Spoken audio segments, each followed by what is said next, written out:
श्री संदीप भंडारी जी। राधा। महाराज जी राधे राधे। महाराज जी, सम्मान का मोह और अपमान के भय से मनुष्य कैसे मुक्त हो? स्वरूप को जानने से, सच्चे माने में वो स्वरूप को जानने से। जब तक देहाभिमान रहेगा तब तक ये द्वंद्व व्यापते रहेंगे। निंदा बुरी लगेगी, स्तुति अच्छी लगेगी, सम्मान प्रिय लगेगा, अपमान अप्रिय लगेगा, सुख प्रिय लगेगा, दुख अप्रिय लगेगा, लाभ प्रिय लगेगा, हानि अप्रिय लगेगा, जय अच्छी लगेगी, पराजय। ये द्वंद्व है। सुख दुखे समे कृत्वा लाभा लाभो जया जयो। हिंदी में शत्रु मित्र सम जानि मान मान अपमान सम दुख सुख लाभ न हानि। ये है जो कृपा हरिवंश की। उपासक जब तक अपने स्वरूप को नहीं जानेगा, देहाभिमान में रहेगा, तब तक ये उसे व्यापते ही रहेंगे। उसकी चाहत रहेगी कि सम्मान मिले और अपमान से वो डरेगा। और जबकि शास्त्र कहता है कि आनंद की अनुभूति के लिए सम्मानम कलयाति घोर गरलम नीचापमानम सुधा श्री राधा मुरलीधरो भज सखे वृंदावन मात्यज। हे भाई, वृंदावन को मत छोड़ो, सम्मान को विष के समान समझो और नीच पुरुषों द्वारा किए हुए अपमान को अमृत मानो और राधा मुरली मनोहर का भजन करो, परमानंद की प्राप्ति हो जाएगी। तो ये जब तक देह अभिमान है, देह अभिमान का मतलब मैं पुरुष हूँ, मैं विद्वान हूँ, मैं ज्ञानी हूँ, मैं अमुक हूँ, मैं के साथ जो भी लगा हुआ है, प्रकृति का जो भी लगा हुआ है, वो सब मलिनता पैदा करता है। मैं के साथ जो भी लगाओ, कुछ भी लगा लो, मैं विद्यावान, मैं धनवान, मैं रूपवान, मैं कुलवान, मैं के साथ जो लगा हुआ है वो सब प्रकृतिजन्य है। और प्रकृतिजन्य परमात्म स्वरूप का विस्मरण करा करके मलिनता ही पैदा करती है। इसीलिए इस देह का जब मान होता है तो हम सुखी हो जाते हैं, और जब अपमान होता है तो दुखी हो जाते हैं। तो दो प्रकार से अहम का त्याग होता है, एक तो ज्ञान से होता है और एक भक्ति से होता है। भक्ति से अहम को गुरुजनों के चरणों में, श्री भगवान के चरणों में समर्पित कर देते हैं। उसमें ये विचार चलने लगता है कि अपमान मिला, भगवान बड़ी कृपा करे, कोई होगा हमारे अंदर दोष, उसको निकालने के लिए भगवान ने लीला की। ये भक्त सोचता है, क्योंकि भगवान के आश्रित है। और ज्ञानी सोचता है कि जैसे अपनी जबान दांतों से कट जाए तो किसको हम दोष देंगे? किसी को नहीं देंगे। ऐसे ये पंचभूत पंचभूत है, आत्म तत्व एक ही है। तो ये जो देह को पीटा गया या गाली दी गई, अपमान दी, ये तो भ्रम ही है। वो ज्ञान में, जैसे स्वप्न में हमें कोई पीट रहा है तो जगह तो झूठा नजर आया ना, तो वो अपने को देह ना मानने के कारण वो समभाव से सम्मान को, एक गाल में चंदन लगाया जा रहा है, एक गाल में थप्पड़ मारा जा रहा है, उसके लिए दोनों समान है। ज्ञानी और भक्त इस बात को भगवान की कृपा देखता है। जैसे कोई प्रणाम कर रहा है, दुलार कर रहा है, वो सोचता है सब भगवान को हो रहा है। जब कोई अपमान कर रहा है, निंदा कर रहा है, वो सोचता है मेरे अंदर कहीं दोष है, उसका निष्कासन करने के लिए भगवान एक कड़वी दवा दे रहे हैं, जय हो हरि आपकी। वो ऐसे सहता है। लेकिन जब दोनों ऊंचाई पर पहुंचते हैं तो मान और अपमान सम भाव से वो स्थित होकर सहना सीख गया, वही महात्मा है। अगर साधु की पहचान तो ये द्वंद्व विमुक्ता सुख दुख संगय। कोई भी द्वंद्व जिसके हृदय में परेशानी पैदा नहीं कर पा रहा। हर्षित होना भी परेशानी है, शोकित होना भी परेशानी है। आनंद परेशानी मुक्त है, प्रसन्नता जो परमात्म तत्व से मिलती है। तो भैया बिना अध्यात्म के इस पर विजय पाना तो बड़ा कठिन है। कोई उपाय ही नहीं है, अध्यात्म के सिवा कोई उपाय नहीं है। चाहे जितना आप उपाय कर लीजिए, अगर आपका अपमान नहीं होगा तो अपमान से आप डरते रहोगे कि कोई अपमान न कर दे। वो डर खाए रहेगा। उस डर से मुक्त होना, निडर होना है, निर्भय होना है। सम्मान प्रियता बहुत जहर है, और इसी जहर को सब खरीद के खाना चाहते हैं। सम्मान, मान, प्रतिष्ठा। और भगवत मार्ग में ऊंचाई पर चढ़ने के लिए सबसे पहली जरूरत है निर्माण अमोहा जित संग दोषा अध्यात्म नित्या विनिवृत्त कामा। मान रहित होना, सब ही मान प्रद आप अमानी। पर बिना अध्यात्म के तो समझ में आएगा नहीं। इसीलिए संतों का, सत्व शास्त्रों का वचन सुनो और नाम जप करो। और गंदी बात सुनने से, गंदी बात देखने से, गंदी बात बोलने से, गंदे आचरण करने से बचो, तो आपका हृदय निर्मल होगा। तो आपका जो मलिन अहंकार देहाभिमान है, ज्ञान प्रकट होगा तो उससे नष्ट हो जाएगा, या भक्ति प्रकट हुआ तो भगवान के चरणों में समर्पित हो जाएगा। दूसरा कोई उपाय नहीं। चराचर जगत को ये अहंकार नचा रहा है। संस्कृति मूल शूल प्रदनाना सकल शोकदायक अभिमाना, ये संस्कृति का मूल चक्र है। जैसे ट्रैक्टर और टाली का कनेक्शन है ना, तो इस जन्म मरण का कनेक्शन ये है अहंकार। ये देहाभिमान नष्ट हो जाए तो जीवन मुक्त हो जाए। देह भाव ही हमारे पतन का कारण है। तो भक्ति में इसको प्रेम के द्वारा विस्मृत किया जाता है, और ज्ञान में इसको अपने स्वरूप के बोध के द्वारा इसका त्याग कर दिया जाता है। चित्त के चिंतन का ही नाश कर दिया जाता है ज्ञान में, और यहाँ चित्तचोर को प्रदान कर दिया जाता है। बात दोनों एक ही। बिना इसके मान सम्मान का त्याग करना बहुत कठिन है। कंचन तजना सहज है, यद्यप कठिन है। सहज त्रिया का ने, यद्यपि ये भी कठिन है, पर ऐसा कर सकते हो। पर मान बड़ाई ईर्ष्या दुर्लभ तजना है, श्री कबीरदास जी कहते हैं। मान बड़ाई ईर्ष्या अहम, ये जो मान, तो मैं के साथ कुछ भी जुड़ा, बात टोटल समझ लो, मैं के साथ कुछ जुड़ा वही मलिनता पैदा कर देगा। मलिनता पैदा कर उस अहंकार शुद्ध मैं, श्री कृष्ण स्वरूप, ब्रह्म स्वरूप शुद्ध मैं, जिसमें कुछ नहीं जुड़ा, और जहां मैं के साथ कुछ जुड़ा प्रकृति का, वो मलिनता पैदा कर देता है। अब इतना डर, एक दो डर हैं, आप देखो अंदर कितने डर भरे हुए हैं। और भगवान की शरणागति से पहला होता है निर्भय, निडर। जब तक पापाचरण होगा तब तक निडर नहीं रह सकते, पक्का निश्चिंत नहीं रह सकते, निशोक नहीं रह सकते। इसीलिए हम सबसे प्रार्थना करते हैं। आज सत्संग में सुबह था, धर्म अर्थ काम मोक्ष, ये 4 पुरुषार्थ हैं। आज कोई भी चर्चा करे कुछ महापुरुषों के सिवा छोड़ करके अर्थ और काम की ही प्राप्ति की बात की जाती है। धर्म को छोड़ दिया गया और मोक्ष को छोड़ दिया, तो ये कूड़ा करकट की तरह बुद्धि हो गई। अर्थ की चाह रखने वाली बुद्धि और केवल काम वासना की पूर्ति करने वाली बुद्धि, वो आसुरी बुद्धि होती है।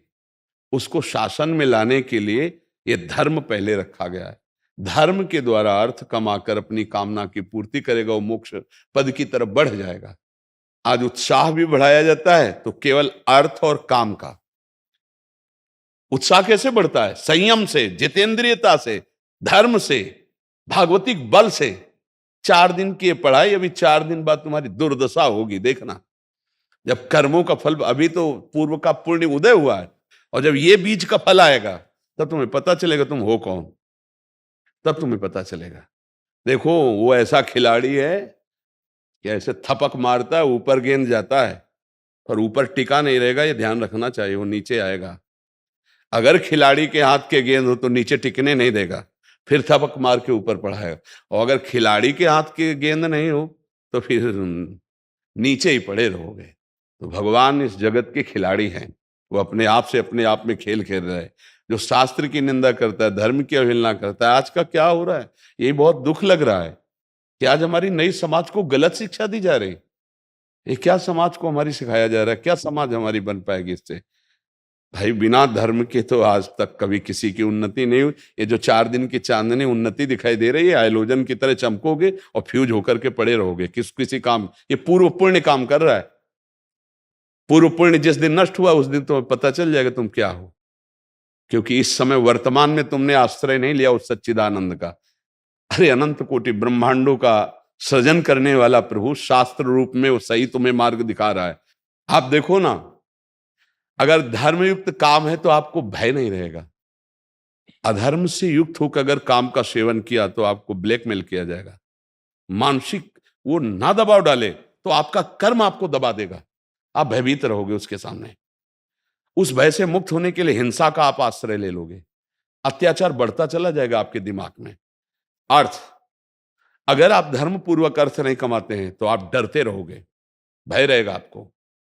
आपके परिवार को नुकसान पहुंचेगा उस कमाए हुए अधर्म आचरण के अर्थ से, और आपकी वासना इतनी बढ़ जाएगी कि आप निरपराध को भी दंड देने में, अब देखो ना, ऐसे पकड़ी वो मरे या जिए, अर्थ प्रधान बुद्धि हो गई ना। किसी बालक का अपहरण कर लिया, अर्थ प्रधान बुद्धि हो गई ना। बड़े बड़े दुराचार, अर्थ प्रधान बुद्धि, काम प्रधान बुद्धि, इन दोनों को शासन में रखने, पहले धर्म और फिर ये मोक्ष, मोक्ष और धर्म के बीच में अर्थ और काम को रखा गया है। इसलिए भाई, जब तक अध्यात्म को नहीं समझा जाएगा तब तक अहंकार से बचना या सम्मान की प्रियता से बचना बहुत कठिन है। अध्यात्म को समझा जाए, उसके समझने के लिए हमें बुद्धि पवित्र चाहिए, पवित्र बुद्धि के लिए हमें नाम जप चाहिए। अगर हम भगवान नाम जप करेंगे, किसी की निंदा नहीं करेंगे, कोई अपराध नहीं करेंगे, तो कुछ ही दिन में हमारी बुद्धि पवित्र होने लगेगी और हम सहन करने लगेंगे। ये संपूर्ण संसार के हृदय में हमारे भगवान बैठे हैं।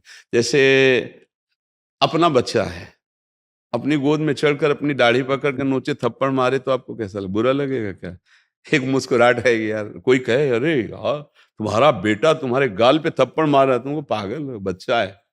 ऐसे ही जब हृदय महान होता है तो उदार चरिता नाम वसुधैव कुटुंबकम, दंड दिया गया, उनके शरीर को पीड़ा पहुंचाई जा रही और वो प्रार्थना कर रहे हैं जैसे अपने बच्चे के लिए कि हे प्रभु, हे भगवान, हे ईश्वर, ये अज्ञानी, इसको कष्ट मत देना, ये जो मुझे पीड़ा पहुंचा रहा है इसका मंगल हो, इसको कभी कष्ट न। क्या हृदय है, वो पीड़ा पहुंचा रहे हैं और वो उनके लिए मंगल कामना कर रहे हैं। ये होता है भगवान के नाम जप से, भगवान के आश्रय से, धर्म के पालन से। तो एक भय नहीं, हमारे तो अनंत संस्कार, अनंत भयों के रास्ते वो सब बंद तभी होंगे जब भगवान का आश्रय होगा, अध्यात्म का ज्ञान होगा। इसलिए शास्त्रों का स्वाध्याय करो, नाम जप करो और धर्म से चलना सीखो। पवित्र आचरण करोगे, देखो हृदय एकदम शीतल हो जाएगा। कई बार हमने बताया, देखो धर्म का कितना सुख है। जैसे आप बढ़िया भोजन पाने ही जा रहे हो और कोई भूखा आदमी दिखाई दिया, और आप अपना भोजन उठा के पूरा उसको दे दीजिए। आप बिल्कुल नहीं पाए, भूखे, और जब वो पा लेगा तो आपके हृदय में इतनी तृप्ति होगी जो किसी दिन भोजन पाने से नहीं हुई। एक अद्भुत शीतलता होगी। ये धर्म बना ना, धर्म हृदय को शीतल करता है और अधर्म हृदय को जलाता है। दूसरे का सुख छीन कर भोगने वाला वो कभी चैन से नहीं रह सकता, और अपने सुख का बलिदान करके दूसरे को सुखी करने वाला वो कभी बेचैन नहीं हो सकता, कितनी भी सामने विपत्ति हो या विपरीत परिस्थिति है। इसलिए मान और अपमान दोनों को सम समझने वाला महात्मा भगवत प्राप्त माना जाता है। तो बिना अध्यात्म के, बिना भजन की स्थिति बातों से तो आने वाली नहीं।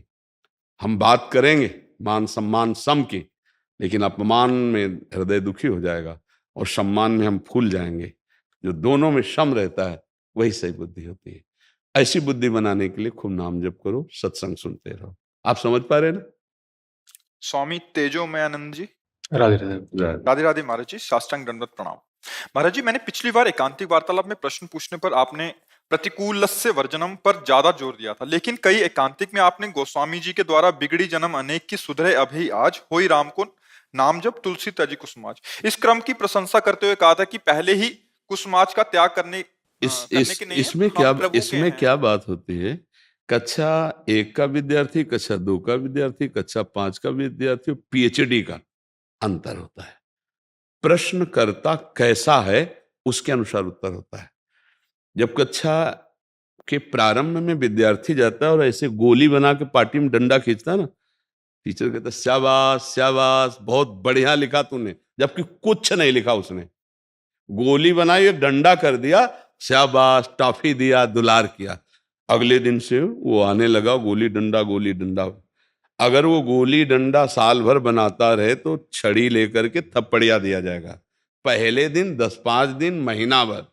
इसके बाद फिर एक ऐसे बनता है, केवल गोली डंडा, 2 ऐसे बनता है, 3 ऐसे, फिर कड़ी नजर हो गई और उसे 100 तक गिनती, मात्रा, ककारा। आप वैराग्यवान महापुरुष हैं, भगवत मार्ग के पथिक हैं। आपके प्रश्न का उत्तर, इनके प्रश्न का उत्तर, अभी अभी बिल्कुल एक ही प्रश्न का उत्तर उसका अलग अलग होगा। जो संसार में आसक्त जीव है वो सरलता, सहजता पूर्वक भगवान को कैसे प्राप्त करें? तो अगर सत्संग में सुनो तो हम तो इतना भी कह दिया है कि आप कुछ नहीं छोड़ पा रहे हैं ना, ठीक है, तो आप थोड़ा और पकड़ लीजिए। आप समझिए, आपका छोड़ने का हिम्मत खत्म हो गया, भाई हम तो कुछ नहीं छोड़ पाएंगे। पकड़ना का स्वभाव है, तो एक पकड़ लीजिए, राधा राधा राधा राधा। अब आप चलिए, फिर आप देखिए कैसे आप छोड़ देते हैं। जैसे जैसे अंतःकरण पवित्र होगा, अपने आप असत आचरण छूट जाएंगे। ये सबके लिए नहीं है। अगर यही बात साधक के, तो साधक से ऐसे नहीं। साधक अगर एक भी छोटी गलती करेगा तो पहाड़ की तरह गलती मानकर उस पर चढ़ बैठेंगे। और विषयी पुरुष अगर पहाड़ जैसी गलती करेगा तो उसको तुम चिंता मत करो, मिलाओ हाथ, आगे बढ़, हम देख लेंगे, बढ़ आगे, आगे बढ़। क्यों? अगर उसको अगर डांट लगा दी तो वो कल से परमार्थ की बात ही नहीं सुनेगा। नहीं, शाबाश, तू सुन रहा है ना, बढ़ आगे, हम देख लेंगे, आगे बढ़। अब कह दे उसके लिए तो ऐसा बोले, उसके लिए इतना बर्दाश्त नहीं, क्योंकि वो चढ़ चुका है। अब वो फिसल के गिरे ना, इसलिए उसकी जरा सी भी फिसलन बर्दाश्त नहीं होगी, उसको ऊंचाई, और वो गिरा हुआ है, उसको हिम्मत दे के पहले खड़ा करना है, खड़ा करके कदम बढ़ाना है, फिर आगे चलाना है। आपका उत्तर जन साधारण के उत्तर से अलग होगा।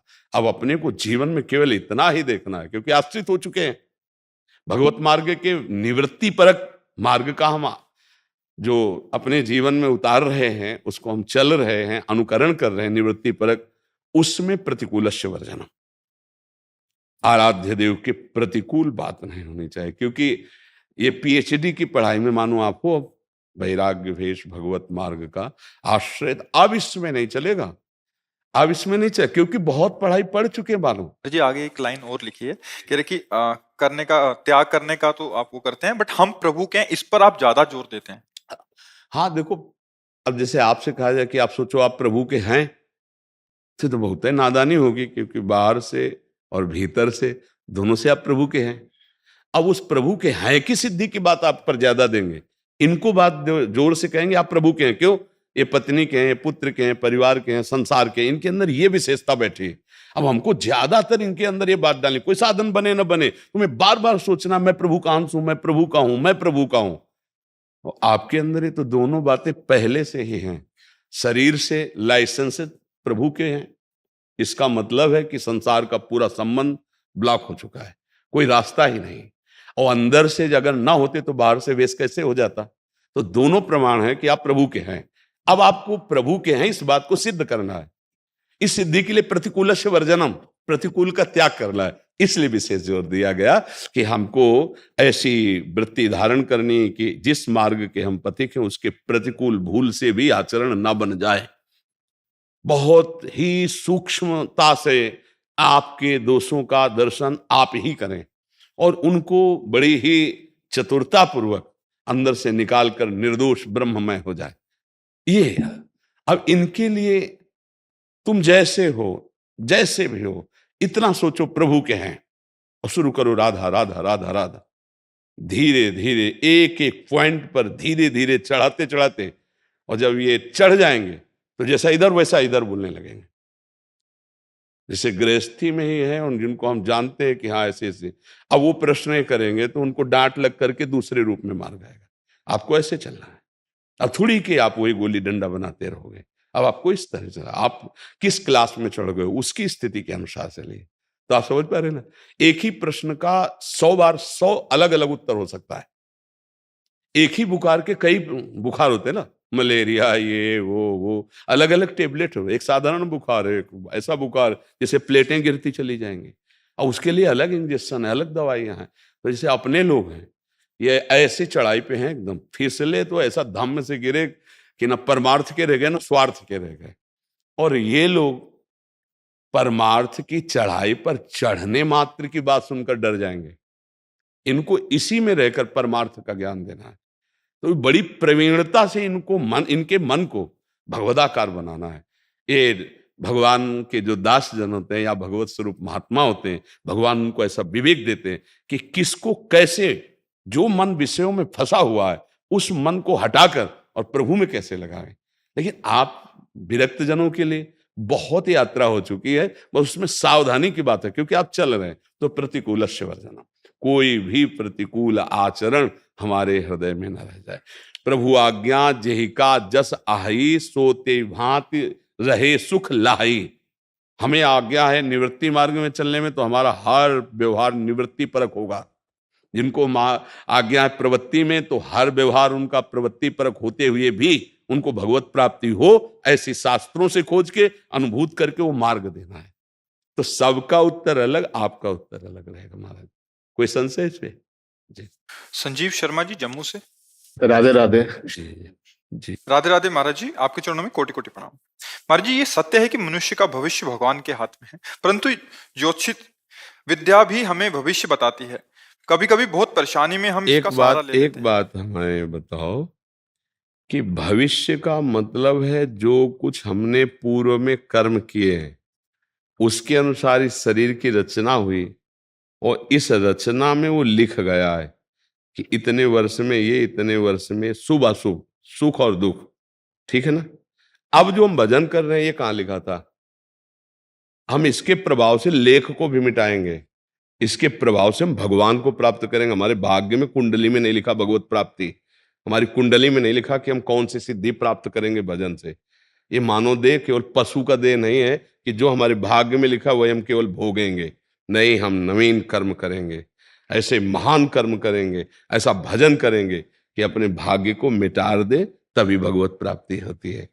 अगर हमें अभी कोई बता दे कि परसों आपको एक कष्ट होने वाला है, बच नहीं सकते हो, तो परसों कष्ट होता तब हम दुखी होते, लेकिन दुखी तो आज से हो गए ना। और उसके निवारण के लिए सच्ची बात मान लो, भगवान ही केवल निवारण कर सकते हैं। अगर और कोई निवारण का उपाय होता तो दशरथ जी का मरण, सिया जी का हरण, भगवान का बन बन भटकना, ये कुंडली के विचार में कमी नहीं की थी वशिष्ठ जैसे त्रिकालज्ञ महापुरुष, और उधर जनकपुर में सदानंद जैसे सिया जी के पक्ष के पंडित सदानंद जी महाराज, और ये कुलगुरु वशिष्ठ जी त्रिकालज्ञ। क्या कुंडली विचार में कुछ कमी रह गई कि ये जानकारी में कमी थी? वो ऐसे हाथ मींजते हुए भरत जी से कह रहे, सुनो भरत भावी प्रबल, बिलख कहो मुनिनाथ, हानि लाभ जीवन मरण जस अपजस विधि हाथ। क्या करो? सही ढंग से चलो, भगवान का आश्रय लो, भगवान की लीला कथा सुनो, नाम जप करो, अपने कर्तव्य का पालन करो, जो दुख सुख आए उसको सहते रहो। अगर हमको बता दे कोई कि आज के 5वें दिन भारी संकट आने वाला है, और वो भारी संकट 5वें दिन किस रूप में आता कि नहीं आता, हम आज ही से डिस्टर्ब हो गए, बढ़िया ये है कि जानो ही मती, जो कुछ आवेगा भगवान है, हम सहने के लिए तैयार हैं, हमारे कर्म का फल होगा, और उसको मिटा सकते हैं तो भगवान ही मिटा सकते हैं, ये तो पक्की बात जान लो। अब हम चिंता क्यों करें? भगवान है ना, हम नाम जप करते हैं। अब अगर हम पहले से इस बात की चिंता में रहें तो हम तो मर जाएंगे। कल तुमको एक्सीडेंट होगा, तुम्हारी हड्डी टूट जाएगी, अब चाहे जहां उपाय कर लो, अगर कल हड्डी टूटनी है तो टूटनी है, पक्का है। लेकिन हम आज से क्यों तोड़ के बैठ जाए अपने दिमाग को, अपने बल को, आत्मबल को? हो सकता है वो जो लिखा है वो कल टल जाए, हो सकता है, क्योंकि भगवान के भरोसे सब हो जाता है। भगवान बड़े बड़े लेख को भी बदल देते हैं, तो हम उनका आश्रय लें, उनका भजन करें, उनकी सेवा करें और अपने कर्तव्य का पालन करें। हाँ, अगर हम अपने जीवन को अच्छा बनाना चाहते हैं तो दूसरों को दुख कभी ना दें, तो तुम्हारा लिखा हुआ दुख बच जाओगे तुम। ये आपको अंदर की बात बता रहे, किसी को दुखी देखकर उसके दुख में सुख प्रदान करने वाले सहयोगी बन गए तो तुम्हारा दुख मिट जाएगा। किसी के सुख को छीनकर स्वयं सुखी होना चाहोगे, तुम्हारा दुख पक्का और बढ़ जाएगा। खूब नाम जप करो, भगवद आश्रित रहो। हमें लगता है कि ज्यादा जानकारी दुख का कारण बनती है। आज से 10 दिन बाद 7.5 शनिचर लग जाएगा आपका, वो आज से ही लग जाएगा। अब तुम चिंतित जब लगेगा तो हमारे भगवान है ना, वो संभालेंगे। तुम नाम जप करते भगवान के आश्रित है, जो दुख सुख आएगा देख लिया जाएगा। हम अपने सत मार्ग में चले तो निश्चिंत रहोगे, जो होना है सो होना है। जन्मेजय जी को पहले से पता चला कि परीक्षित जी को आज सांप काटेगा, तो सांप था ना, पूरी व्यवस्था की, बड़े बड़े मंत्रज्ञ, बड़ी बड़ी औषधि, बड़ी बड़ी व्यवस्था कि एक वायु भी वहां बिना आज्ञा के नहीं जा सकती, ऐसे मंत्रवेत्ता ऋषि बैठाल दिए, क्योंकि राजा थे परीक्षित जी ने, उन्हीं को तो मुकुट पहना करके तब फिर भागवत सुनी। ज्यों ही समय आया तक्षक के काटने का, तो ब्रह्म ऋषि लोग फल फूल लाकर राजा को समर्पित करते थे और उनकी जांच नहीं होती थी, क्योंकि ऋषियों की जांच, तो एक ऋषि के पुष्प में ही, पराग में लाल दाने के रूप में छोटा रूप, इच्छाधारी होते तो महान, छोटा रूप धारण करके बैठ गए। जो ही ऐसे समर्पित किए, पुष्प ऐसे लिया और जे ही ऐसे माथे में लगाने को विशाल रूप धारण करके काटते ही बस मोर अंतर ध्यान, रोक पाए?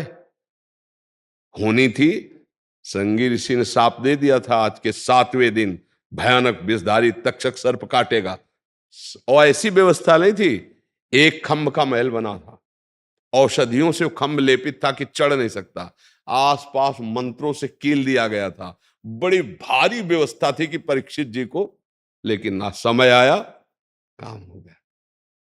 तो जो होना है उसके लिए हमें चिंता क्या करनी, टाल तो सकते नहीं, और जो टलना है वो भगवान टाल देंगे। तो हम आज से निश्चिंत होकर भगवान की शरण में भजन करते हुए, धर्म पूर्वक आचरण धर्म के करते हुए समय व्यतीत करें। हमें लगता है ज्यादा इस चिंता में नहीं फंसना चाहिए कि अब कल क्या होगा, ये हम जानकारी कर ले। बड़ी कृपा है कि हमें जानकारी नहीं है कि कल क्या होगा, तो हम आज से चैन से रह लेंगे, आज धर्म से जी लेंगे। नहीं, कल की चिंता में हमारा आज बर्बाद हो जाएगा, नहीं हो जाएगा वर्तमान, और कल पता नहीं वो आवे कि ना आवे, ऐसा भी हो सकता है। भगवान बचा ले, भगवान के आश्रित है, वो टाल सकते। मान लो एक्सीडेंट होना है कल, तो पैर में ठोकर लगी, वो भी तो एक्सीडेंट हो जाएगा। एक चबेटा लगा, थोड़ा अंगूठा फूटा, बच गए, बोले हो गया, वो निकल गया। तो भगवान ऐसा भी कर सकते, वो कर तुम अन्यथा कर तुम सर्व समर्थ है, हम मस्त रहे, उनके सहारे रहे। ज्यादा जानकारी हमें लगता है नुकसानदायक होती है, क्योंकि परेशानी बढ़ जाएगी ना दिमाग में। ज्योतिष शास्त्र सत्य है ऐसा नहीं, पर उसको जानने वाले हों। तो परीक्षित जी के जन्म लेते ही सब बता दिया गया था, ये होगा ये होगा, शास्त्रज्ञ जन। तो हमें लगता है अपने को बचना चाहिए, अपने दिमाग को सुरक्षित रखने के लिए भगवान की कथाएं पढ़ो, भगवान का नाम जप करो, भगवान के आश्रित रहो, अच्छे आचरण करो, जो होना होगा सो हो ही जाएगा, देख लिया जाएगा। कल की बात को हम आज चिंतित होकर परेशान हो जाए, हमें लगता है बुद्धिमानी तो नहीं होगी। क्यों जी? एक भाव आ रहा हो बाबा, बहुत सुंदर कृपा है ठाकुर जी की। मिलवो नैनन ही को नी को, चारों नैन भय एक ठोर, और धोखो मिट गयो जी को। ठाकुर हमरो नंद को लाला, और जगत सब फीको। वेद पुराण भागवत गीता, गूढ़ ज्ञान सब फीको। वेद पुराण भागवत गीता, ये ब्रजवासी इनके समझ की बात ना है बाबा।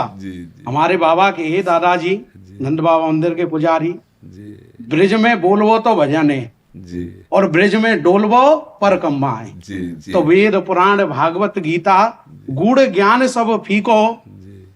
और ठाकुर जी ने कही है, बहुत सुंदर बात कही है, कृपा है नंद लाल। हमारे यहाँ जब भोले बाबा दर्शन करवे आयो, यशोदा मैया ने दर्शन नहीं करायो, तो भोले बाबा आस लगाए के आशीश्वर पे बैठे, गोपी भेजी। तो गोपी जब बुलाए के लाई, तो यशोदा मैया ने कही कि आप मेरे लाला को आशीर्वाद दे के जाओ। ऐसे ही आज हम नंद के लाला है, अपनो लाला माने, और जो भी साधु संत आवे बातें यही प्रार्थना करें कि हमारे दोनों कृष्ण बलराम जो हैं बिनको आशीर्वाद दी। तो आपसे हाथ जोड़ के प्रार्थना है, हमारे जो दोनों लाला है ना, बिनको यही से आशीर्वाद बाबा प्रदान करियो। बोल नंद के लाला की, राधा रानी की प्रार्थना बाबा, यही से आशीर्वाद दे हमारे लाला को। और मैं जाके कहूंगा लाला तो आशीर्वाद नंद के लाला की। और बाबा जब ये हंसी सुने ना, तो ब्रजवासी के आनंद है जाए। हाँ, आप ही हमारी हंसी हो, आप ब्रजवासियों की चरण रज ही हमारा जीवन है। आप जो बुलवा रहे हो ना, ये आपका ही अन्न है, ब्रजवासियों का अन्न, ब्रजवासियों की चरण रज और ब्रजवासियों का आशीष, यही हमारा जीवन, हमारी तपस्या, हमारी साधना है। उसी का हम रसास्वादन कर रहे हैं। हमारे पास कुछ नहीं है। ब्रजवासियों की चरण रज, ब्रजवासियों का उदर में अन्न और ब्रजवासियों का आशीष, वही सब चमत्कार है और कुछ नहीं है। उसी की कृपा प्रसाद है। ऐसी बाबा आनंद है तो रे चकाचक ब्रजवासी को। और ब्रजवासी वल्लभ सदा मेरे जीवन प्राण, इन्हें तनिक ना विसारियों वो नंद बाबा की आन। ये स्वयं ठाकुर जी ने कही। और ये ब्रजवासी ठाकुर जी के प्राण प्यारे हैं और इन ब्रजवासी के प्यार प्राणे आप हो। वो नंद के लाला की। धन्यवाद धन्यवाद धन्यवाद।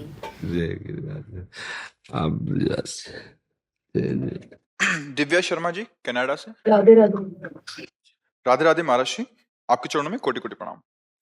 प्रभु जी, बचपन से माता पिता की प्रेरणा से नाम जप की थोड़ी प्रेरणा मिलती रही है, लेकिन विदेश जाने के बाद मन में बहुत सी अशांति आई जिससे नाम जप में इतना नहीं हो पाता। तो जैसे आप कहते हैं अभ्यास करने से नाम जप होने लगेगा और मन को हरा पाएगा, लेकिन जैसे हम जितना भी जन्म लेते हैं हमारी आत्मा वही रहती है, क्या हमारा मन भी वही रहता है? क्या इतने जन्मों से हमारा मन बदलाव हो रहा है? पूरा सूक्ष्म शरीर, पूरा कारण शरीर आत्म तत्व के साथ बार बार जन्म बार बार मरण लेता है। ये केवल पांच भौतिक तन बदलता है, जो ऊपरी ढांचा है ये केवल बदलता है। अभी तक ना तो मन बदलने वाली साधना हुई है, ना भी भगवदानंद की स्फूर्ति आज तक नहीं हुई है, और सब कुछ हो चुका है।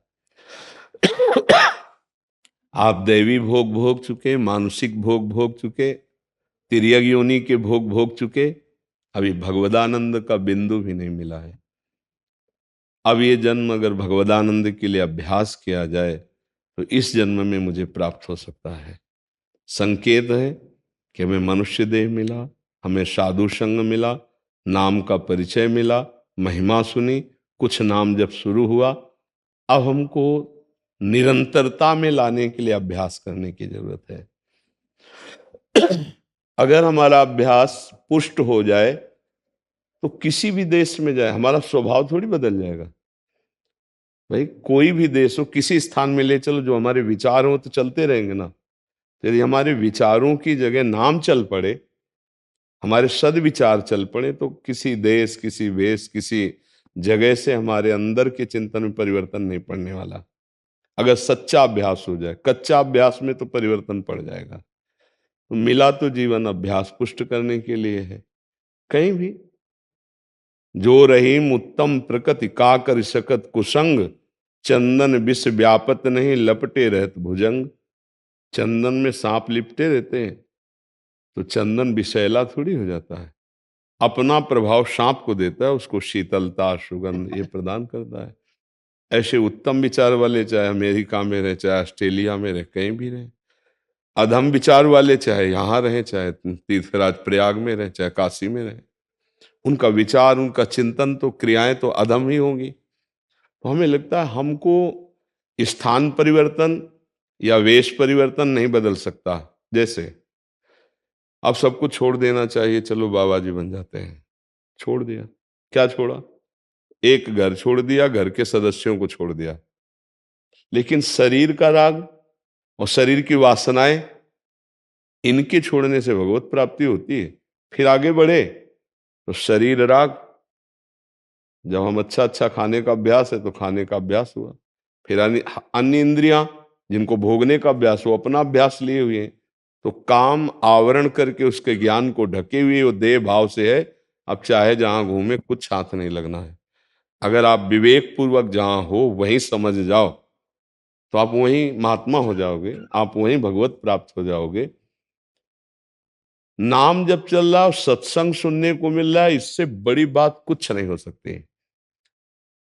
मन तो चंचल सबनते याको कौन उपाय, तो बोले साधन को हरिभजन है कै सत्संग सहाय। मन की एक वृत्ति होती है, इसको जहां हम पसंद पूर्वक लगा देते हैं वहां ये लग जाता है, इसका स्वभाव है। कई बार हमने उदाहरण में दिया कि हमने फिल्म देखने का अभ्यास नहीं किया है, रुचि मान ली हमारे। कौन सी लगी? बोले अमुक लगी है। कौन अभिनेता है? बोले अमुक है। चलो यार देखते हैं। हमने रुचि की, केवल अभ्यास नहीं हुआ। ये नहीं कि हम जन्म जन्मांतरों से इसका अभ्यास करते हैं, रुचि की, पैसा लगाया, वहां जाके बैठे, 3 घंटे हमारी रुचि के कारण हमारा मन कहीं नहीं जाएगा, खूब आह्लादित रहेगा। वो देख देख करके उसके जैसे भाव हैं, कहीं निगेटिव कहीं पॉजिटिव, इन भाव में विचरण करता हुआ तन्मय रहेगा।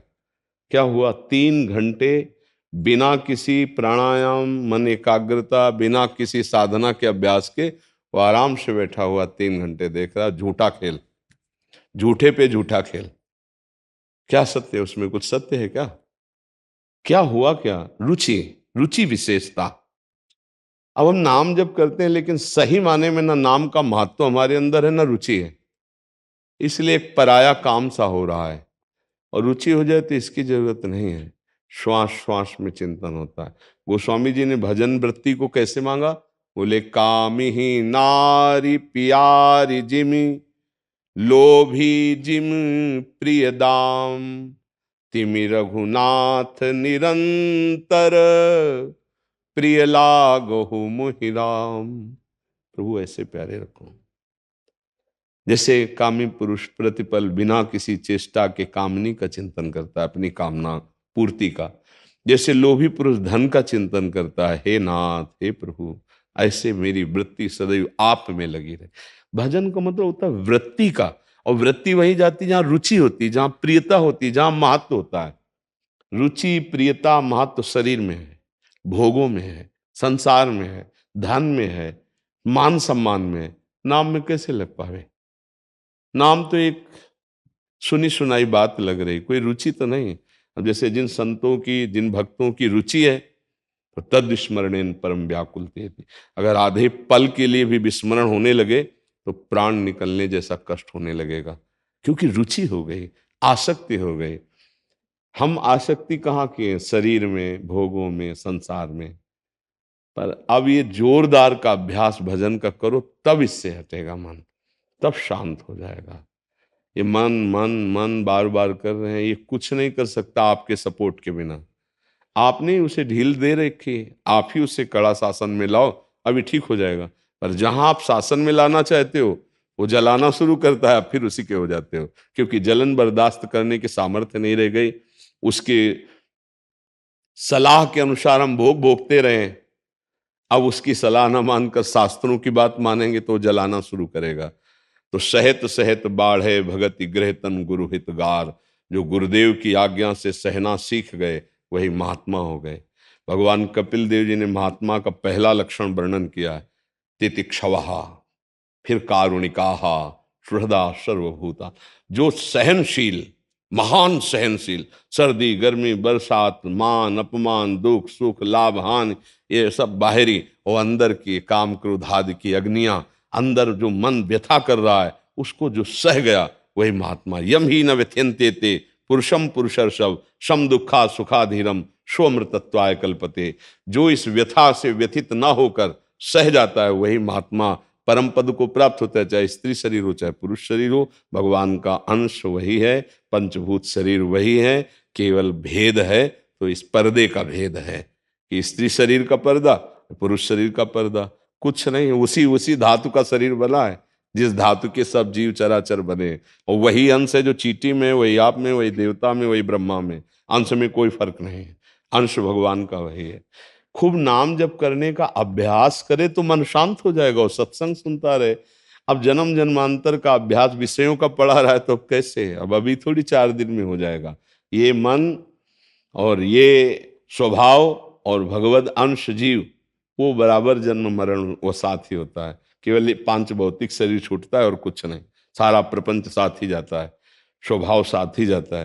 देखो छोटे से बच्चे में देखो किसने शिक्षा दी? माँ के स्तनपान की, पूर्वाभ्यासी है, पूर्वाभ्यासी। ऐसे बोतल लगा दो वो पीने लगेगा, उसको ऐसे करो वो डर जाएगा, मतलब भय को जानता है, ऐसे करो, बिल्कुल नादान बच्चा है, प्यार को जानता है, भय को जानता है, आहार को जानता है, उसके अंदर पूर्वाभ्यास है, वो पूर्वाभ्यासी है।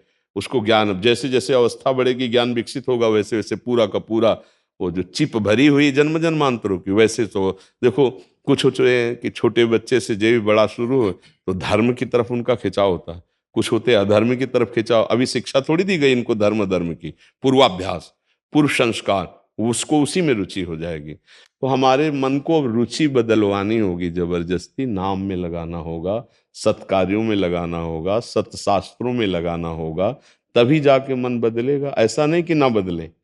देखो, जन्म जन्मांतर का विषय चिंतन करने वाला मन, आप कहते हैं कुछ समय लगने लगा है, 10 मिनट भी लगने लगा, तो इसका मतलब वो हमारा जो चिंतन वो सफल हो रहा है। 10 मिनट लगने लगा मतलब हम अब इस पर काम कर पाएंगे, मन अधीन होने लगा। 10 मिनट नाम जपवा लिया, अब धीरे धीरे हम बढ़ाते चले जाएंगे, एक दिन हर समय भजन करवा लेंगे इससे। तो घबराना नहीं चाहिए, निष्ठापूर्वक लगे रहना चाहिए, तब रुचि हो, जब रुचि हो जाती है तो फिर जपना नहीं पड़ता। जैसे दिल धड़क रहा है अपने आप, ऐसे ही नाम चलता है। पर बहुत बड़ा अभ्यास है, छोटे मोटे अभ्यास से नहीं है जी। विकास कुमार शर्मा जी। नवनीत आभा सहित श्री कृष्ण पादार विंद के जुगल चरणों में कोटि कोटि प्रणाम। महाराज जी, राम कौन है, मैं कौन हूँ, मेरा क्या कर्तव्य है, मैं शांति को कैसे प्राप्त कर सकता हूँ, उद्वेग क्यों आते हैं, कर्म क्या है, बंधन क्या है, मोक्ष क्या है, ब्रह्म एक है या अनेक है, वो क्या है जिसको जानने के बाद कुछ भी जानना शेष नहीं रह जाता, परम तत्व को प्राप्त करने की विधि क्या है। वैसे महाराज जी पूरा पेज है आगे, अभी तो इतना ही पड़ा है। सब प्रश्नों का उत्तर आप तिलक लगाए हो, तो आप कहीं जुड़े होगे किसी महात्मा से। तो दासत्व तो अभी स्वीकार किया है भगवान का कि नहीं भाई? इतना तो पता चल ही गया कि हम भगवान के अंश हैं, भगवान के दास हैं। कौन भगवान है इतना भी स्वीकार नाम से तो किया ही होगा, क्योंकि दासत्व का तिलक लगाए हो। तो कौन भगवान है आपके? आए अभी तक दासत्व तुमने स्वीकार ही नहीं किया, अभी तक अपने स्वामी का परिचय नहीं जाना, और आप उसके विषय में, स्वामी के संबंध के विषय में प्रश्न नहीं किया जाता, स्वामी की रस चर्चा के विषय में। राम कौन है अभी तक तुम्हें ये पता नहीं चला, तुम्हारे स्वामी तुमने ये स्वीकार नहीं किया। तुम कोई तार्किक या ज्ञान मार्ग के पथिक हो, तुम भगवान के दासत्व तुम्हारी ये ठसक नहीं आई। असभिमान जाई जन भोरे, मैं सेवक रघुपति पति मोरे। अपने स्वामी के संबंध के विषय में प्रश्न नहीं, स्वामी की रस चर्चा के विषय में प्रश्न होगा, स्वामी की सेवा की आनंद वृत्ति में प्रश्न होगा, लेकिन स्वामी के संबंध के विषय में नहीं हो। तुम स्वामी के संबंध के विषय में प्रश्न कर दिए। अब दूसरी बात, अहम अभी समर्पित हुआ है कि नहीं? तुमने देखा अपना अहम समर्पित हुआ कि नहीं? उत्तर दीजिए। है? इसको समर्पित कर दोगे, सारे प्रश्नों के उत्तर आपके अंदर आ जाएंगे। जब तक ये देहाभिमान है, तब तक ये उद्विग्नता, प्रश्न, नाना प्रकार की वासनाएं, नाना प्रकार के दोष, संस्कृति मूल शूल प्रद नाना सकल शोकदायक अभिमाना, ताते करें कृपा निधि दूरी, सेवक पर ममता अति भूरी। इस अहम को समर्पित कर दो राम जी के चरणों में। क्या राम जी हैं, कौन राम जी हैं? अभी ये प्रश्न आपके मुख से शोभा नहीं देता। मेरे प्राणनाथ राम जी हैं, मैं उनका सेवक हूं, मिले ना मिले पर वो मेरे हैं और मैं उनका हूं। अब आगे के प्रश्नों के जितने उत्तर हैं अपने आप आ जाएंगे, क्योंकि भगवान का दास कभी अज्ञानी नहीं होता। भगवान के दास में संपूर्ण अपने स्वरूप का बोध, भगवान के स्वरूप का ज्ञान, उनके चरणों में प्रेम, चराचर जगत का एकत्व भाव अपने आप आ जाता है। एक ही है, दूसरा नहीं है, उसी का तुम बूंद हो, और जब सिंधु में समा गए तो जानत तुम्हें तुम्हें हो जाई, और जनाएंगे वही जिनका दासत्व ले हो, सोई जाने जे देहु जनाई। बूंद कभी समुद्र नहीं हो सकता अलग, और जब बूंद उस सिंधु में गया तो सिंधु रूप हो गया। तुम भी अभी बूंद अलग है, इसीलिए इतने प्रश्न कर दिए तुमने। सब प्रश्न केवल बुद्धि के विवर्त है, वो बुद्धि और मन की पकड़ में आने वाला नहीं है। राम अतर्क बुद्धि मन बानी, मत हमारे या सुनो भवानी। क्या करें?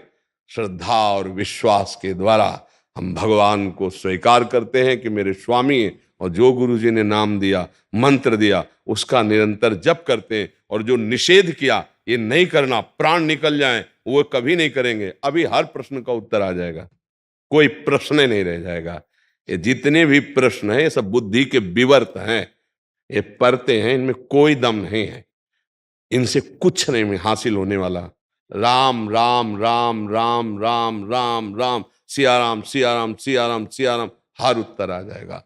राम राम राम जी जोलो तू न जपी है, तोलो तू कहूं जाए तिहू ताप तपी। आखिर में कहते छूटबे के जतन विशेष बांधे जाएगो, होए है विष भोजन जो सुधा सान खाएगो। अभी तुम्हें ये समझ में नहीं आया, जासु नाम भव भेषज हरन घोर त्रिशूल, तीनों तापों का समन करने वाला तुम्हें नाम मिल गया है।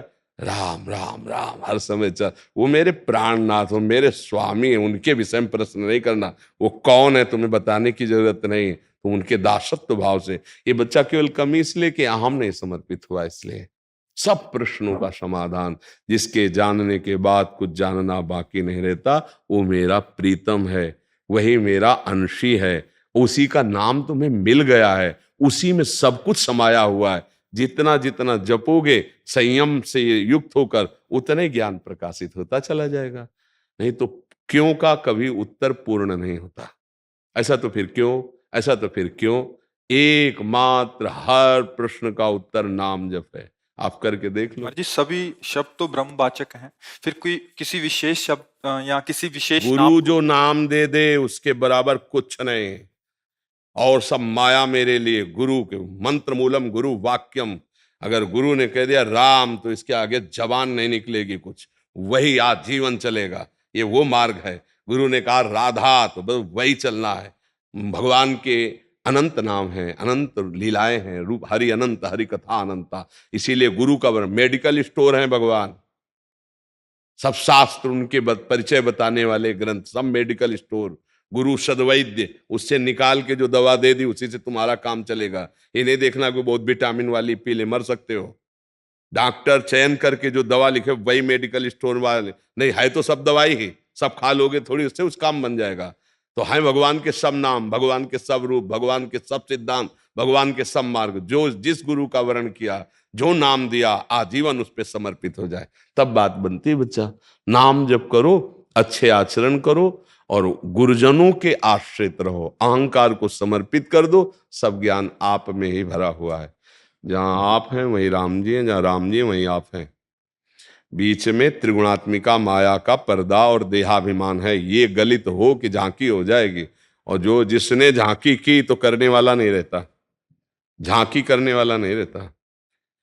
जब तक झांकी करने वाला होता है तब तक झांकी नहीं होती, और जब झांकी हो जाती है तो झांकी करने वाला नहीं रहता। जे ही तो फिर वही वही रह जाते हैं, मन में वही, तन में वही, रोम रोम में वही, जित देखूं तित। जैसे गोपीजन कहते श्याममयी और राममयी, जड़ चेतन जग जीव जत सकल राम में जान। नाम जप करो भाई, मेरी तो बात यही आपसे रहेगी। नाम जप करो और आचरण सुधारो, और अहम भगवान को समर्पित कर दो, और रो, सब ज्ञान आ जाएगा, सब जानकारी आ जाएगी। ये छोड़ो, सब छोड़ो, अच्छे आचरण को। हम तो इसलिए विनम्र होकर आपसे प्रार्थना करें दासत्व का तिलक देके कि काफी, तो इसी से हमारे प्रश्नों के तुम्हारे उससे शांति आ गई कि जो भगवान की शरण में है, नामे भक्ता प्रणश्यति, उसका कभी पतन नहीं हो सकता। नहीं तो इतने प्रश्न भक्त के हृदय में कैसे आ सकते हैं। कि जो अर्जुन से कहते हैं कि भगवान की तुम मुझे इन आंखों से नहीं देख सकते, और संत जन कहते हैं कि तो हमने आपको एकांतिक में कई बार बताया कि 3 नेत्र हैं। एक है ये नेत्र जिसे चक्षु इंद्री कहते हैं, और एक नेत्र होते हैं बुद्धि में जिसे ज्ञान नेत्र कहते हैं, और एक नेत्र होते हैं हृदय में जिनको भाव नेत्र कहते हैं। ज्ञान नेत्र से भगवान को जाना जाता है और भाव नेत्र से भगवान को देखा जाता है, और इन चक्षु इंद्रियों से माया को देखा जाता है। गो गोचर जहां लग मन जाई सो सब माया जानो भाई। अभी इन्हीं नेत्रों को तो आप अपना प्रधान मान रहे हैं। चक्षु ना ज्ञान नेत्र प्रकाशित हुए और ना हृदय के नेत्र प्रकाशित हुए। जब नाम जप करोगे तो दोनों प्रकाशित हो जाएंगे।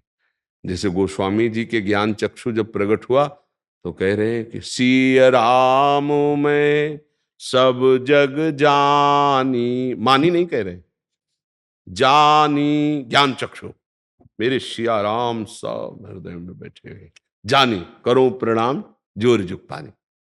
और जब हृदय के नेत्र प्रकाशित होते हैं तो हर समय नैनन पी मूरति बसे, तेहि रस रहे समाए, ये लक्षण सुनि प्रेम के और न कछु सुहाए। और न कछु सुहाय, फिरे अपने मद मातो, कुटुम देहते जाए, छूट सब ही विधि ना तो। वो प्रेम बावरा न शरीर की शुद्धि, हाँ वो केवल जिधर देखता है अपने प्रीतम दिखाई देते हैं, ये भाव नेत्रों में। तो बच्चा अभी तो ये नेत्र केवल काम कर रहे हैं, दो नेत्र तो खुले नहीं। अब साधन भजन के द्वारा भगवान की कृपा से वो चक्षु खुले तो तुम्हें दिखाई दे। इन नेत्रों से, पार्थिव नेत्रों से केवल माया रचित 3 गुणों की बात देख सकते हो, सतोगुण, रजोगुण, तमोगुण रचित ये सृष्टि। इसके अंदर बैठे पर ब्रह्म को देखने की क्षमता इनमें नहीं। वो नेत्र भगवान की कृपा से मिलते हैं। और कृपा मन कर्म वचन छाण चतुराई, तो भजत कृपा करी है रघुराई। मन से, वचन से, कर्म से ये चालाकी, चतुरता, कपट छोड़ दो, अपनी बुद्धिमत्ता छोड़ दो और नाम जप करो, अभी सब समझ में आ जाएगा। बहुत बुद्धि से परेशानी पैदा हो जाती है। आप समझ पाए? कोई प्रश्न है? प्रश्न तो ये, जैसे संत कहते हैं कि उनके साथ में खेलते हैं, तो फिर वो उनके तो पार्थिव नेत्र ही रहते हैं उसमें। अभी आप नहीं समझे। ये जैसे ये नेत्र है ना, और ज्ञान नेत्र प्रकाशित होते हैं तो यहाँ थोड़ी खुल जाते हैं, यहाँ थोड़ी खुल जाते हैं, इसी में हो जाते हैं, पावर आ जाता है। जैसे आपने कथा सुनी होगी कभी महाराज पृथु की। पृथु जी कह रहे हैं भगवान मुझे वरदान दो कि 10,000 कान हो जाए। तो भैया 10,000 कान में तो पूरे शरीर में 10,000 कान हो जाएंगे? नहीं, 10,000 कानों की श्रवण शक्ति बढ़ जाए, हमारे कानों की क्षमता हो जाए 10,000 कानों वाली। तो इन नेत्रों में जब ज्ञान चक्षु प्रकाशित होते हैं बुद्धि में, तो इन्हीं नेत्र, ये तो केवल पर्दा है। जैसे हम बंद कर लिया तो क्या हमको दिखाई नहीं दे रहा क्या? आप देखो तुम्हारे चिंतन में वस्तु, व्यक्ति, स्थान आता है कि नहीं आता? तो चक्षुरेंद्रिय थोड़ी बंद हो गई, ये बाहर ढक्कन लग गया इसमें। जैसे कान हम बंद कर लें ऊपर से तो श्रवणेंद्रिय बंद हो गई क्या? वो अंदर की बात सब सुन रही कि नहीं सुन रही है? बातें हो रही हैं, अंदर की बातें देख रहे हैं, सुन रहे हैं। भाई बाहर से बंद कर लेने से थोड़ी बंद हो जाता है, अंदर से चालू। ऐसे ही जब ज्ञान नेत्र प्रकाशित होते हैं तो ये पर्दा यही रहता है, वो सर्वम खलमिदम ब्रह्म। जब भाव नेत्र जागृत होता है तो सब जगह अपने प्रभु को, सिया राम को, राधे श्याम को देखता है इन्हीं नेत्रों से। इन्हीं नयनन सब सुख देखे, अपनो जन्म सुफल करी लेखे। अब कहने को यही नेत्र है, लेकिन पावर इसमें दूसरा आ गया। महाराज जी सूरदास जी कितने असंख्य पदों का। हाँ, और पद ही नहीं। एक बार तो ऐसा हुआ कि सूरदास जी के नेत्र है कि नहीं है, इस बात पे संशय हो गया, क्योंकि श्रीनाथ जी का जो श्रृंगार होता वैसे ही वो वर्णन करते। तो किसी ने पूछा कि महाराज वास्तविक आपके नेत्र है? हाँ नहीं। तो इसकी परीक्षा के लिए एक दिन क्या किया गया कि श्रृंगारे नहीं किया गया ठाकुर जी को आचार्य से, और कहा गया सूरदास जी से कि पर्दा खुला कि अब श्रृंगार वर्णन करो। तो कह रहे आज मैं हरि देखे नंगम नंगा। सब आश्चर्यचकित हो गए कि आज श्रृंगार नहीं किया गया, तो ऐसा पद गा दिया कि एक भी श्रृंगार नहीं किया गया हरि का। कौन से नेत्र? ये बंद है, लेकिन अंदर के हृदय नेत्र खुले हुए, ज्ञान चक्षु खुले हुए, तो इसी में प्रकाश आ जाएगा। और ये बंद भी रहे तो भी हृदय के नेत्र खुलने पर भगवान सदैव छाए रहते हैं उसके नेत्रों के सामने। ये नेत्र तो नकली हैं जो माया जनित देख रहे हैं, इसी में पावर आता है, इसी में दिव्यता आती है। जैसे वाणी तो यही रहती है, मूर्ख की भी और ज्ञानी की भी। अब ज्ञान जागृत हो गया तो वाणी में सरस्वती बैठ गई, और अज्ञानी है तो सीधे शब्द ही नहीं निकल रहे हैं।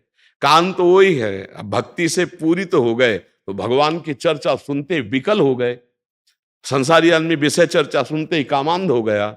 अंतर तो यही है, श्रवणेन्द्रिय भगवतमय हो गए, नेत्र भगवतमय हो गए, पार्थिव थोड़ी रह जाते। फिर समझ पाए आप? अभी हमारा शरीर पांच भौतिक है, जब भजन करते करते तो भी भगवान के साथ खेलने के लिए इसी शरीर के अंदर एक भाव देह मिलता है। तो आलिंगन तो इधर करते नजर आ रहे हैं, लेकिन अब वो पांच भौतिक नहीं है, वो चिदानंद भगवान का आलिंगन चिदानंद भाव से होता है, पांच भौतिक शरीर से नहीं। तो आलिंगन तो ऐसे करते दिखाई देगा तुम्हें, लेकिन वो ये शरीर नहीं है, उसके अंदर चिदानंद तत्व।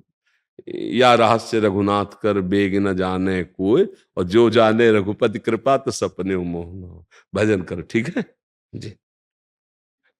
अर्पिता पांडे जी। राधे राधे। राधे राधे महाराज जी, आपके चरणों में कोटि कोटि प्रणाम। महाराज जी, जब मैं राधा नाम लेती हूँ या जपती हूँ तो मुझे लगता है कि शिव जी या गणेश जी कह रहे हैं हमारा भी नाम जप करो, हमारा भी नाम जप करो। तो मैं कंफ्यूज हो जाती हूँ किसका कि किसका नाम लूं? तो उस समय गणेश गणेश बोल रहे, जब शिव जी बोले तो शिव जी बोल रहे हो, तो परेशानी क्या है? वैसे हमें लगता है एक कोई भी नाम जप करोगे सब प्रसन्न हो जाएंगे। तो भक्त तो इसी पचड़े में फंसा रहेगा, किस किस को प्रसन्न करे। गोस्वामी जी कह रहे हैं, संकेत में समझिए, जा पर कृपा राम की होई, ता पर कृपा करे सब कोई। अगर आप राधा राधा रट रहे हैं, कृष्ण कृष्ण रट रहे हैं, कोई भी देवी देवता आपके विरुद्ध नहीं हो सकता, क्योंकि यही बने हुए हैं, यही प्रभु बने हुए हैं, और कोई दूसरा नहीं है। कभी ऐसा नहीं कि राम राम रट रहे तो शंकर जी त्रिशूल लेके नाराज हो रहे, मुझे क्यों जल नहीं चढ़ाया, मेरा नाम क्यों, और गणेश जी नाराज हो रहे कि मुझे लड्डू क्यों नहीं पवाए, मेरा स्मरण क्यों ले। एक जगह पवा दो, पूरे विश्व का भरण पोषण करने वाले विश्वात्मा भगवान को भोग लगाया, सब तृप्त हो गए, सब तृप्त हो गए। देखो, एक प्रसंग में आता है कि जब दुर्योधन ने दुर्वासा जी को प्रसन्न कर लिया, तो पांडवों के विनाश के लिए एक वरदान मांगा कि जब द्रौपदी जी अपनी बटलोई जो सूर्य भगवान ने दी थी उससे प्रसाद पालें, तब आप शिष्यों सहित जाएं। हजारों शिष्य उनके, कहते 60,000 शिष्य थे, और उस शिष्य मंडली से आप स्वागत स्वीकार करें। देखो, 4 महीना सेवा का ये फल मांगा, दुष्ट बुद्धि उनके विनाश के लिए। अब दुर्वासा जी ध्यान के द्वारा देखा, जब द्रौपदी जी बटलोई से पा चुकी, तो उसमें वरदान था कि जब तक द्रौपदी जी नहीं पाएंगी तब तक वो चाहे हजारों दसियों हजार आ जाओ, पा लो। अगर द्रौपदी जी ने पाले फिर कुछ नहीं होगा उसमें। दुर्वासा जी पहुंचे शिष्यों के साथ, महाराज युधिष्ठिर जी ने देखा, प्रणाम किया, महाराज स्वागत है आपका, आओ, प्रसाद की व्यवस्था, क्योंकि संतों से ऐसे ही बात की जाती। तो उन्होंने कहा, मैं आता हूं प्रसाद पाने, यमुना स्नान करके थोड़ा अपना नित्य कर्म करके आ रहा हूं। युधिष्ठिर जी कांप गए कि इतने शिष्य हैं, कंदमूल फल भी इकट्ठा नहीं हो सकता। द्रौपदी जी से पूछा, बटलोई में पा लिया आपने? बोले पा लिया। हो तो बिल्कुल शिथिल हो गए। द्रौपदी जी ने कहा, शिथिल क्यों हो गए? बोले, दुर्वासा जैसा महर्षि आएगा और प्रसाद पाने को नहीं मिलेगा, साफ ही दे देंगे, अब क्या होगा? तो उनका, तुम्हें एक बटलोई पर विश्वास है, श्री कृष्ण पर नहीं, जो विश्व का भरण पोषण करने वाले। जे ही याद किया, क्योंकि चीरहरण से और विश्वास शरणागति पुष्ट हो गई थी। जे तो भगवान देखा सामने से आ रहे, कृष्णा बहुत भूख लगी, द्रौपदी को कृष्णा कहते थे। उनका समस्या तो प्रभु यही है कि बटलोई में हमने पा लिया, अब कुछ है नहीं, वनवास का समय था, लाओ बटलोई। अब देखो भगवान की महिमा देखो, एक कोई पवित्र पतिव्रता पात्र मार्जन करेगी तो जूठा रह जाएगा क्या? पहली बात। दूसरी बात, जब सूर्य भगवान ने कह दिया द्रौपदी के पाने के बाद बटलोई में कुछ नहीं बचेगा, तो कुछ नहीं बचेगा। भगवान ने कहा बटलोई लाओ, बोले प्रभु वो तो धो के रख दी। बोले लाओ तो देखा एक शीत है। कहां से शीत आ गया? क्या द्रौपदी जी को पात्र मार्जन करना नहीं आता कि जूठन लगी रहेगी? क्या भगवान सूर्य ने कहा है कि पाने के बाद कुछ नहीं बचेगा तो वरदान काम नहीं करेगा? कर तुम अकर तुम अन्यथा कर तुम श्री कृष्ण। वो ऐसे शीत निकाला और ऐसे कहा, जाओ ऋषियों को बुला लाओ। और उधर सबके पेट क्या यहां तक अफरा गए। भीम जी गए और कहा, प्रभु दुर्वासा जी से, पकवान सब तैयार हैं, आओ महाराज। बोले, भाई आचमन करने की जगह ले रह गई, जो चाहो वरदान मांग लो, ये पाने की बात मत कहना, शिष्यों से पूछ लो। शिष्यों ने कहा, गुरु जी बिल्कुल यहां तक। एक शीत भगवान श्री कृष्ण ने पाया, पूरा विश्व तृप्त कर दिया, क्योंकि विश्वात्मा है, भगवान के सिवा कोई नहीं। इसलिए जिन भगवान से तुम्हारा अपनापन हो जाए, गणेश जी से, दुर्गा देवी से, हरि से, शिव से, वो सब एक ही है, विविध रूप भाव के अनुसार रखे। तो हम क्या करें? उन्हीं भगवान में आसक्त हो जाएं, उनका नाम जप करें, उनको भोग लगाएं, उनका चिंतन, तो सबका भोग लग गया। जैसे हम पेड़ के मूल में जल डाल दें तो डाल, पत्ता, पुष्प सब में पहुंच जाता है, ऐसे ही भगवान मूल है। ऊर्ध्व मूल मधा शाखा मस्वत्थम प्राहुरभ्यम, गीता जी के 15वें अध्याय में भगवान वर्णन कर, मैं सबका मूल हूं। वही हरि शिव हैं, वही शिव हरि हैं, कोई अंतर नहीं है। वो एक गजानन है, वो एक चतुरानन है ब्रह्मा जी के रूप में। इसलिए मुझे लगता है कि ये संशय तो ना करे कि गणेश जी नाराज हो रहे, शिव जी नाराज हो रहे हैं। क्यों बच्चा? ऐसा नहीं, सब प्रसन्न। कोई भी एक नाम जप करो, कोई भी एक भगवान को स्वीकार कर लो अपनेपन से और उनकी आराधना करो, सबकी आराधना हो जाएगी, सब प्रसन्न हो जाएंगे। प्रश्न ये बहुत आता है हमारे पास, जैसे जो दीक्षित हो गए हैं, जिनको एक उपासना पद्धति मिल गया, उनको तो मार्ग मिल गया है। कुछ ऐसे हैं जो नाम जप करते थे, पहले हनुमान जी का करते थे या किसी अन्य देवी देवता का करते थे, बट अभी जैसे राधा नाम में रुचि हुई या राम नाम में रुचि हुई, उनको बहुत भय बना रहता है कि ये नहीं, नाराज हो जाएंगे। हाँ नहीं, अच्छा, नाराज हो जाएंगे तो हमारा अनर्थ हो जाएगा, ऐसा ये उसके भी मुख्य भाव ये रहता है। हाँ नहीं नहीं नहीं, सब भगवान एक ही है। कभी तुमको ऐसा प्रसंग दिखाई दे रहा हो कि वो पहले उनके भक्त रहे और फिर नाराज हो गए, भगवान ने उनका विनाश कर दिया आज तक इतिहास में? हमको दिखाना किसी भी एक का। हाँ, भक्त का अगर कोई अनर्थ करेगा तो बात हो सकती। जैसे देवी जी की उपासना करते थे दस्यु लोग, चोर लोग, उन्होंने एक कामना की कि अगर हमारे पुत्र हो जाएगा तो हम मनुष्य की बलि चढ़ाएंगे। तो उनके संयोग वसात पुत्र हो गया, तो बलि के लिए उन्होंने एक मनुष्य पकड़ा। दस्यु थे वो और खूब छूट दे दी सब खान पान के सब। तो वो खूब आराम से खा, उसको पता नहीं था। उसे कहा "ये खा लो, काटे जाओगे, वहां बलि चढ़ाई जाएगी"। वो भाग गया पता नहीं कैसे। अब जो उनके जो अनुचर थे उनको पता लगा, भाग गया, तो बोले हमारी बलि चढ़ा देंगे। तो दौड़ के ढूंढने की कोशिश की तो मिल गए जड़ भरत जी। जड़ भरत जी महाराज ब्रह्मानंद में छके हुए। अब इनको ले गए, नहाया धुलाया, खिलाया पिलाया, और देवी के सामने सर ऐसे झुकवा के, और जब काटने किया तो देवी फाड़ करके मूर्ति को साक्षात प्रकट हो गई और वही तलवार लेकर अपने ही उपासकों को काट के फेंक दिया। जड़ भरत जी ने ना एक बार देवी जी को प्रणाम किया, ना धन्यवाद दिया। देखा कोई रोकने वाला नहीं, उठ के चल दिए। ऐसी भगवान की निष्ठा भक्ति। भगवान के भक्त को यदि कोई अनर्थ करने लगे तो उसी का इष्ट उसका नाश कर देगा। अब आप देखो, देवी जी के सामने जड़ भरत जी का गला काटने, तो देवी जी को प्रसन्न होना चाहिए कि मेरा भक्त तो ये है, ये तो है नहीं। पर समझ गई ना, इतना क्रोध आया कि मेरे इस महान भक्त को ऐसे, तो काट के अपने भक्तों को फेंक दिया जो चोर लोग थे। भागवत में प्रसंग पढ़ के देख ले। इसका मतलब है सत्य की उपासना, भगवान की उपासना करोगे तो सब आपके हैं, आपका कोई भी बाल बांका नहीं कर सकता। नहीं तो देवी जी की आराधना करने वाले वो लोग थे, जड़ भरत जी तो नहीं थे ना। फिर क्यों जड़ भरत जी का पक्ष लेकर के देवी जी ने उनको मार डाला? क्योंकि एक महान भागवत की हत्या करने जा रहे थे। तो हमें लगता है कि सब प्रसन्न रहेंगे, कोई नाराज नहीं रहेगा।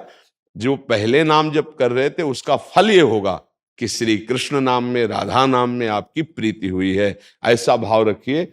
नहीं तो फिर आपके उपासना में संशय बना रहेगा, भय बना रहेगा, तो फिर आप किसी भी उपासना में नहीं टिक पाएंगे।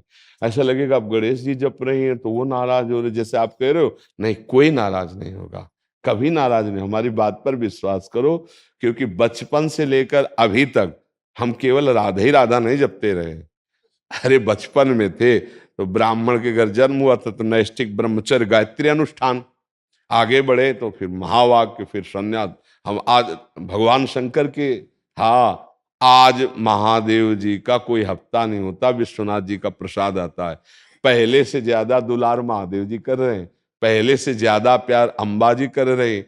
हमने ये देखा कि ये सब उन्हीं का प्रसाद है, उन्होंने कृपा करके मुझे इस मार्ग में बढ़ाया। पहले दिन से आज तक भगवान शिव का प्यार है, आज तक। पहला दिन था जब घर से निकले थे तो 12 बजे दोपहर के एक शंकर जी का मंदिर जंगल में अकेले था, वहां भाग करके गए। पहले दिन जब घर से भागे थे, अब लगी भूख, बच्चे ही थे त्यारा, तो लगा मांगना तो आता नहीं था, घर में अम्मा से मांगना आता था, अब किससे कहे? तो एक मन ने कहा लौट चलो। कांप गए कि यार अभी तो घर से भगवान के लिए निकले, मन ने धोखा दे दिया, कह रहा लौट चलो, भोजन कौन देगा? इतने में देखा एक आदमी कमंडल लिए हुए, वो स्टील का डिब्बा, और उसमें दही लिए हुए आया। हमारे पास आके कहा, बोला बच्चा यहाँ एक सूर स्वामी रहते थे, उनके दरवाजा लगा है कुटिया में। हम कहा हमें कुछ नहीं पता, हम तो आज ही आए हैं, विद्यार्थी जीवन था। उनका देखो, हम उनके लिए दही लाए थे, अब संत के लिए लाए थे, अब वापस तो लेने जाएंगे, तुम पी लो। हम कहा ऐसे हम क्यों पी ले? बोले नहीं, पी लो आप। और ढक्कन खोला तो गांव में दूध गड़वा में पकाया जाता है, वो दूध जो लाल लाल दही हो जाता है। हम पूरा 1-1.5 लीटर चीनी पड़ा दही पिया। जब वो चले गए तो शंकर जी की खूब लपट के रोए कि आप, मुझे विश्वास हो गया, अभी मैं भूखा था और अभी आपने दिया, अब मुझे विश्वास हो गया कि जीवन मेरा और वो 13 वर्ष की अवस्था से लेके अभी तक। हाँ, तो हमको तो नहीं लगा कि हम राधा राधा बोलेंगे तो शिव जी नाराज हुए। हमें लगा शिव जी की कृपा हुई है, तभी हम राधा बोल पाए हैं, तभी हम वृंदावन में उपासना प्राप्त किए हैं। और वो भगवान श्री राम जी कह रहे, जा पर कृपा न करें पुरारी, सो न पाओ मुनि भगति हमारी। भगवान शिव की कृपा से हरि की भक्ति, भगवान हरि की कृपा से शिव की भक्ति, ये परस्पर है। नाराज होने का तो कहीं कोई सवाल ही नहीं है। तो जो पहले राम राम जप रहे थे, हरि हरि जप रहे थे, उनके मन में आया कि मैं राधा राधा जपूं, तो ये समझो, लाल रंगीलो गाइए ताते प्रीति रंगीली पाइए। लाल जब हरि जो प्रसन्न हुए तब राधा नाम की प्रीति प्राप्त हुई। ऐसा ना समझा जाए कि राधा राधा जपेंगे तो शिव जी नाराज हो जाएंगे या राम जी नाराज हो जाएंगे। जिनको चाहोगे उनके दर्शन हो जाएंगे। नाम जप करो, ये संशय मत करो, सब एक ही है, वो केवल हमारे भाव के लिए अलग अलग रूप धारण किए हुए हैं। महाराज जी 50 साल से चालीसा पढ़ रहे हैं, जो पूरे दुर्गा चालीसा, राम रक्षा स्तोत्र, बांके बिहारी, शिव जी स्तोत्र। अब वो आधा पौन घंटा उसमें जाता है तो वो उसकी बजाय पूरा राधा राधा में चलता रहे। हाँ तो उसका परिणाम ये आएगा। आप तो 2-4 चालीसा पढ़ते होगे हो। जब हम बचपन में थे ना तो चालीसा की पोटरी रखते थे, क्योंकि शुरुआत तो सबकी ऐसे होती है ना। हाँ, ये स्तोत्र, ये चालीसा, ये सब, और वो करते करते करते करते फिर तो अब अगर रुचि ऐसी बढ़ रही नाम की, तो समझो उसका फल मिल रहा है। डरना नहीं चाहिए कि हम ये छोड़ देंगे तो ऐसा पूरे जीवन को बताएंगे तो वो ग्रंथ रच जाएगा। अब पूरा जीवन ही इसी में गया है ना। और अब जो है बस आखिरी पायो परम विश्राम, राधा राधा राधा राधा राधा। ये केवल ऐसा भावुकतावश नहीं है कि भाई आए हम यहाँ जुड़े तो हम राधा राधा बोलने लगे, ऐसा नहीं। खूब ज्ञान विज्ञान भगवत मार्ग से आते हुए अब उसका मुझे फल मिला है। वही हम सबको कह रहे हैं, अच्छे आचरण करो, नाम जप करो। भगवान इन्हीं मंदिरों में विराजमान है, इनको सुख देने की भावना करो, इसी से भगवत प्राप्ति हो जाएगी। हम कोरी भावुकता में नहीं कहते। खूब शास्त्रों का जहां तक भगवान ने स्वाध्याय कराया, बड़े बड़े संतों का संग किया, उससे अपने कर्म सही हो और नाम जपो। चिंता मत करो, भगवान प्रसन्न हो जाएंगे, भगवत प्राप्ति हो जाएगी। आप कर्म करो गंदे, भगवान प्रसन्न होने वाले नहीं, पक्का बात समझ लेना। अच्छे कर्म करो जो भगवान कह रहे, और नाम जप करो, बढ़िया हो जाएगा। अब शराब पिए बेविचार करे, गंदे आचरणों से धन कमाए, बोले हम जा रहे हैं, अब हम ठाकुर जी का कुल बंगला बनवाएंगे, ठाकुर जी प्रसन्न हो जाए। बिल्कुल आप पाई भर बात समझ लेना, कुछ नहीं होने वाला। अधर्म का आचरण करने वाले पर भगवान को गुस्सा आती है। जैसे पिता की आज्ञा का उल्लंघन करे पुत्र, तो यद्यपि प्यारा है पर गुस्सा आती है कि तू ऐसे आचरण क्यों करता है। ऐसे भगवान कह रहे, तिनकर काल रूप में भ्राता। जो हमारी आज्ञा का उल्लंघन करके पापाचरण करते हैं, उनके लिए दंड देने के लिए मैं काल दंड बन जाता हूं, भगवान कहते हैं। इसलिए हमें लगता है सावधान होकर नाम जप करे, अच्छे आचरण करे, इससे बढ़िया साधना और कोई नहीं। जिसको जो कर्तव्य कर्म मिला है, जैसे हम विरक्त हैं तो हमारा कर्तव्य कर्म और है, आप गृहस्थ हैं तो आपका कर्तव्य कर्म और है। कर्म करें दोनों अपने अपने, और नाम जप करें, तो दोनों एक ही प्रभु को प्राप्त हो जाएंगे। कोई अंतर नहीं। जो एक योगी को, वही एक गृहस्थ को भगवत प्राप्ति हो जाएगी, पर अच्छे आचरण, जो धर्म के आचरण है। राधा राधा राधा राधा राधा राधा राधा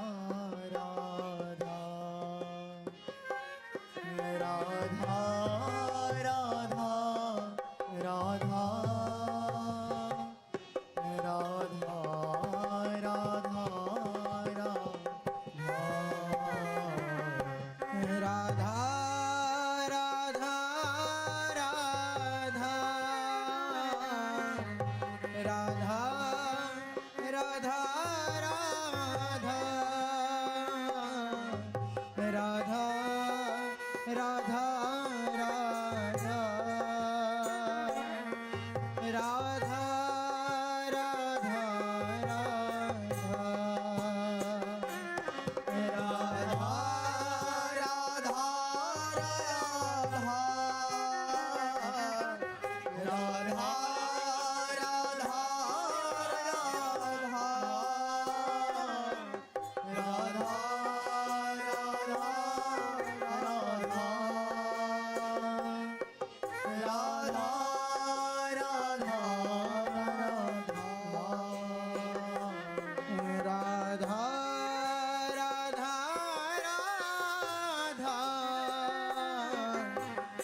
राधा राधा राधा राधा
राधा राधा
राधा राधा राधा राधा